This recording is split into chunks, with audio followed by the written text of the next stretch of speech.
palavra para a Patrícia Blaut, né, que vai falar sobre compostagem de podas, um projeto da SAJAP Menos Lixo. Alô, alô. Ai, que emoção. Só antes de eu entrar propriamente na nossa experiência aqui da Ecoponto, eu queria, assim, como eu sou uma pessoa que só tem lixo na cabeça há muitos anos, eu me sinto na obrigação de esclarecer uma questão. Foi muito falado de usina de manhã, um pouquinho o Rubens falou agora à tarde. Eu acho que tem que virar uma página, esquecer essa história da usina, porque usina é uma coisa, compostagem é outra, né? Essas usinas, todo mundo falou assim, mas por que foram desativadas, né?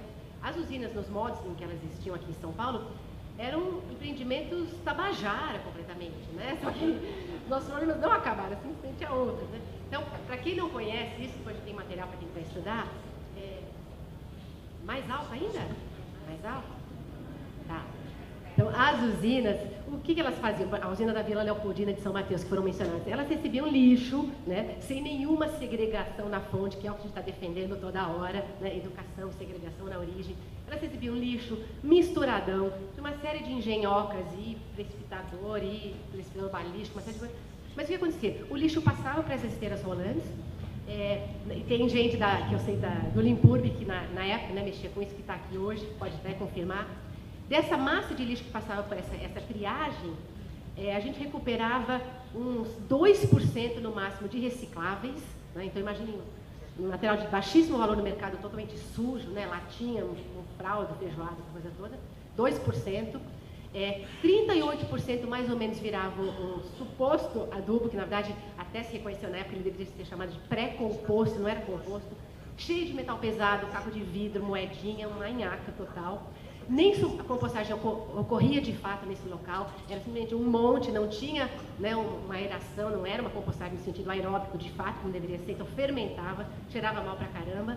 E daí somando 2% de recicláveis com 38%, né, 40%, sobra 60% que era o rejeito desse processo. Então tinha que interditar mesmo, fechar esse negócio, porque para que investir em tudo isso para gerar 60% de rejeito, composto contaminado, né, e reciclável que quase não vale nada, né? Então acho que a proposta, a gente acompanhou muito isso, porque na época eu trabalhava na USP, a gente ajudou a criar o USP Recicla, e as pessoas me perguntavam, por que criar um programa de coleta seletiva na USP se nosso lixo vai para a usina de reciclagem, né? A gente começou a mostrar que não era bem isso. Então acho que fique claro, né, que todo o envolvimento nosso, a questão aqui, esse grupo, a gente está propondo segregação na origem mesmo.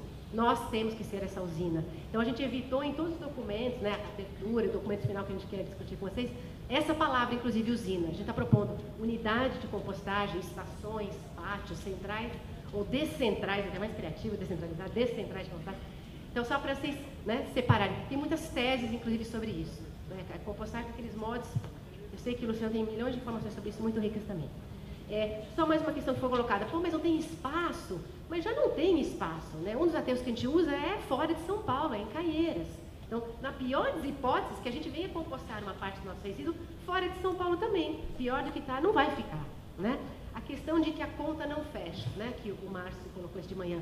Já não fecha, né? A gente já gasta a gente bota no lixo, literalmente, 2 milhões de reais por dia, né? Então, já não fecha essa conta. Quer dizer, pior não vai ficar. Né? A gente incluir um dado que o Luciano acabou de me falar, que a gente importa 70% do adubo que a gente precisa no Brasil. Quer dizer, se remexer com esses cálculos todos, certamente vai melhorar essa conta, né? Então, eu tinha que falar disso. Então, vamos ao Ecoponto. Eu vou ficar aqui.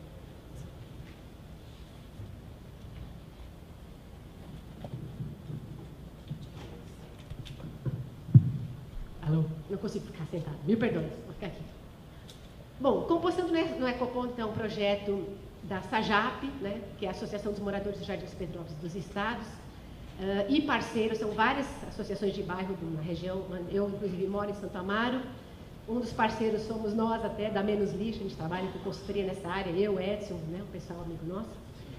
A SAJAP é uma entidade muito atuante, participa da rede, da Agenda 21, rede Nossa São Paulo, está sempre batalhando, né, para melhorar, né, o ambiente na região. Esse projeto ele foi financiado com recursos do FEMA, né, do edital 8 de 2011. A gente inscreveu um novo projeto, né, para o edital 9. Então, Lida, por favor, avalie, aprove. Então, estamos lá, vamos lá.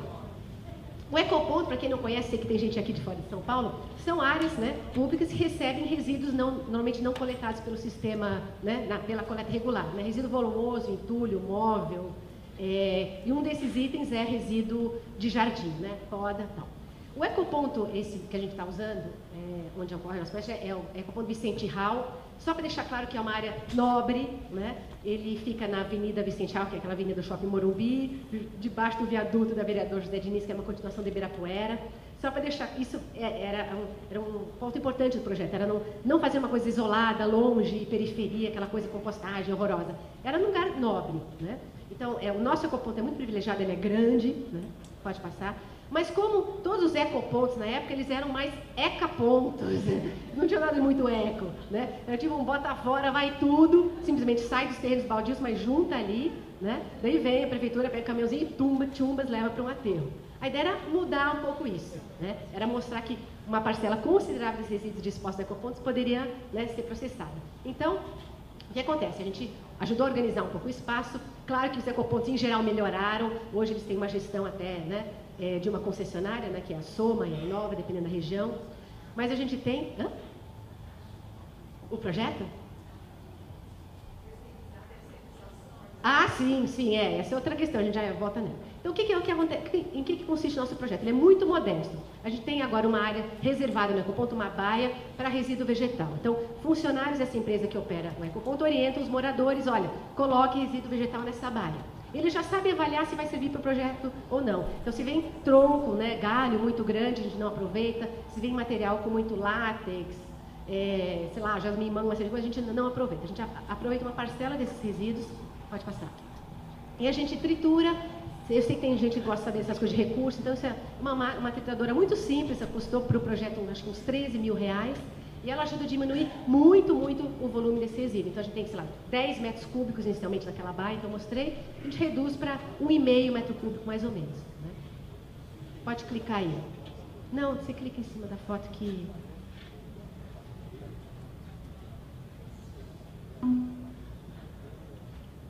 Só como curiosidade para vocês verem como funciona a maquininha.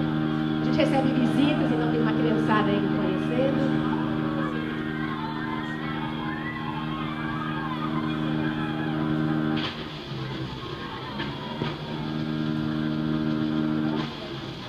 Põe um pouco de braço junto ali nessa.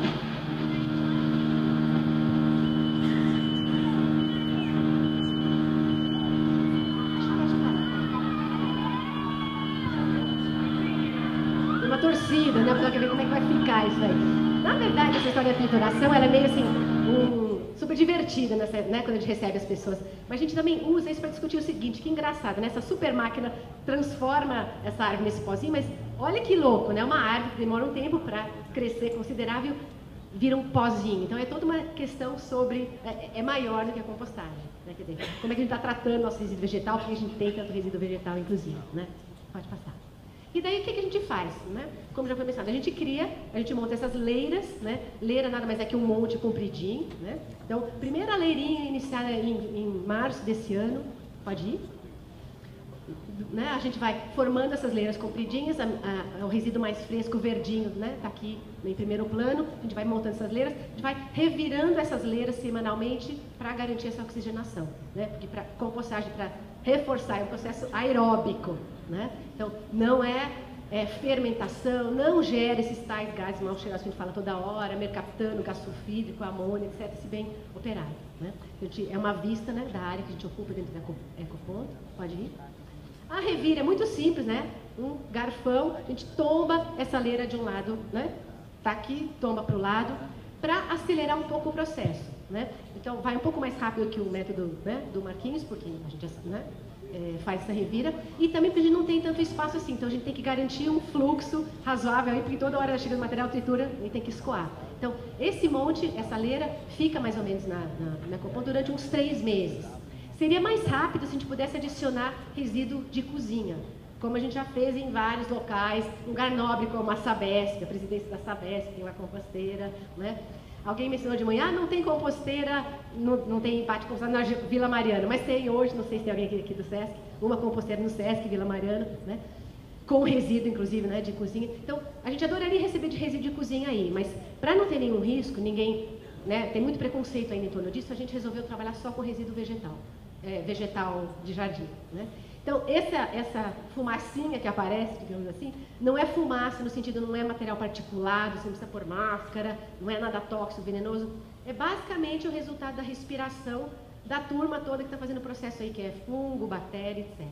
Né? Vapor d'água, basicamente, gás carbônico, né? E calor, como o Marcos falou, que chega a 70 graus, a gente também revira para manter essa temperatura.